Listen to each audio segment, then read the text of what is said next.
2022 প্রাথমিক টেট উত্তীর্ণ 23 জেলাকে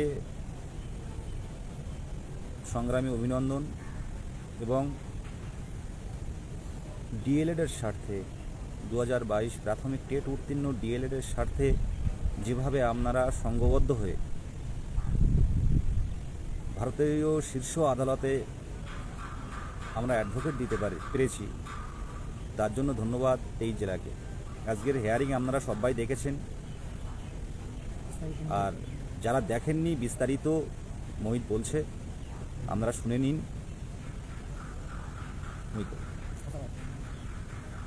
হ্যাঁ, আসছি। খুব সংক্ষেপে বলবো, ডাকছে অ্যাডভোকেট, একটু কথা বলতে হবে। আজকে লাইভ তো মোটামুটি দেখেছে, বিস্তারিত পরে আবার বলা হবে। তো যেটা আমরা চাচ্ছিলাম, প্রথম থেকে বলছিলাম যে রায় কিন্তু প্রসপেক্টিভ হওয়ার চান্স আছে। অনেক কথা বলেছিল, কিন্তু আমরা কিন্তু বলেছিলাম যে যথেষ্ট ভাবছে সুপ্রিম কোর্ট এবং হবারও চান্স আছে। সেখানে দাঁড়িয়ে প্রসপেক্টিভ হলেও যাতে সেটা শুধুমাত্র অ্যাপয়েন্টেডদের জন্য হয়, এই কথাটা যাতে আমরা লিখিয়ে নিতে পারি, এই কথাটা যাতে অন্তত উল্লেখ থাকে, তার জন্যই কিন্তু আমরা উকিল দেওয়ার চেষ্টা করেছিলাম। কারণ সেটা যদি না থাকতো, প্রসপেক্টিভ যদি শুধু লেখা থাকতো, সবার জন্য লাগু হয়ে যেত যে 11ই আগস্ট জাজমেন্ট আসার আগে যা হয়েছে সব মাফ হয়ে যেত, কিন্তু যা হয়েছে সব কিন্তু ভ্যালিড হয়ে যেত। তাই এর জন্য আমাদের উকিল দিতে হয়েছিল যে আমরা কোনো রিস্ক নেব না।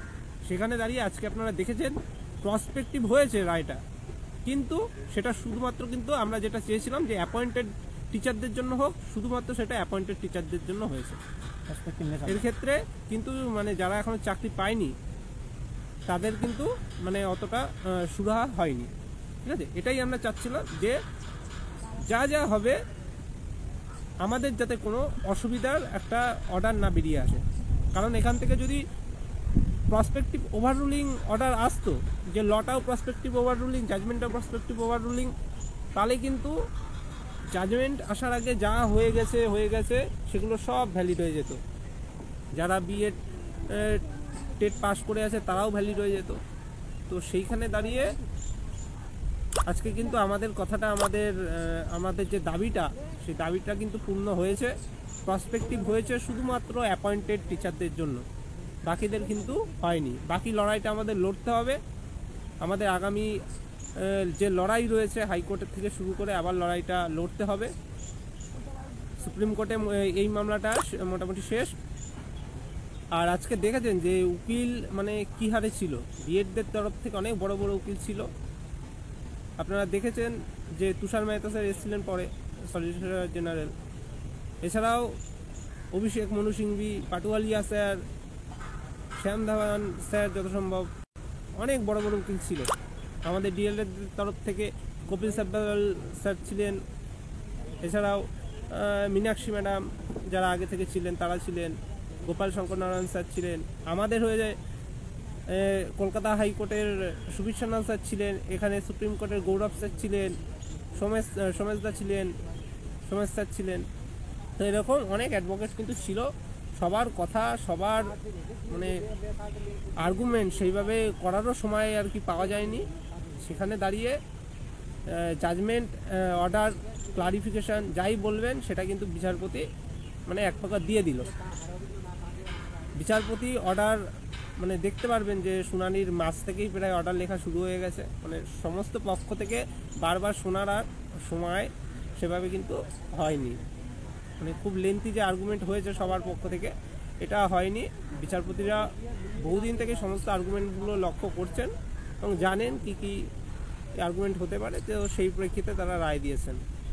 তো এটাই বলবো যে আমরা যেটা চেয়েছিলাম প্রসপেক্টিভ হলেও সেটা যাতে শুধুমাত্র ইন সার্ভিসদের জন্য হয়, অ্যাপয়েন্টেড টিচারদের জন্য হয়, সেটাই কিন্তু হলো আজকে। এইটা যদি আমরা না হতো আমাদের কিন্তু খুব ক্ষতি হয়ে যেত। এর জন্যই আমাদের সুপ্রিম কোর্টে আসতে হয়েছিল। তো সেটা যখন হয়ে গেছে, এখনও আমাদের কিন্তু সমস্তটাই পজিটিভ রয়ে গেল। হচ্ছে রহমান কিছু বল। মানে মোহিত সব কিছু ডিটেলস জানিয়ে দিল। আমাদের ভয়টুকু যেটা ছিল সেই ভয়টুকু কেটে গেছে। আমাদের যে গণ্ডি ছিল সেই গণ্ডিটা হলো ইন সার্ভিসের ভিতরে যাই থাক সেটা তার মধ্যে সীমাবদ্ধ থাক, যাতে ফ্রেশদের ভিতরে না আসে, এই সমস্যাটা যাতে ফ্রেশদের ভিতরে না আসে। তো সেটাই হয়েছে।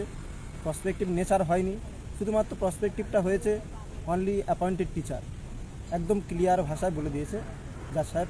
তো এখানে আমাদের যে ভয়টুকু ছিল সে ভয়টুকু কেটে গেছে আপাতত। এবার বাকিটুকু একটু যেটা বলার, প্রথমে 2022 টেটকে আমি আবার মানে ধন্যবাদ দিয়েছি, আবারও দিচ্ছি, যে আমাদের যে কারণে এই সুপ্রিম কোর্টে আসা তার একটা জয় কিন্তু পেয়েছি। আপনারা অর্ডার কপি পেলে অবশ্যই রাতে দেখে নেবেন, বিস্তারিত এখন বলবো না। মহামান্য সুপ্রিম কোর্টের আদেশ, আমাদের সবাইকে মাথা নত করে প্রণাম দিতে হবে। তবে ডিএলএডরা আপনারা ডাকছে 2022 ডিএলএডরা নিশ্চিন্ত থাকুন। প্রসপেক্টিভ অফ নেচার হলে খুব সমস্যা ছিল, কিন্তু সেটা না হয়ে কিন্তু প্রসপেক্টিভ অফ ইন সার্ভিস।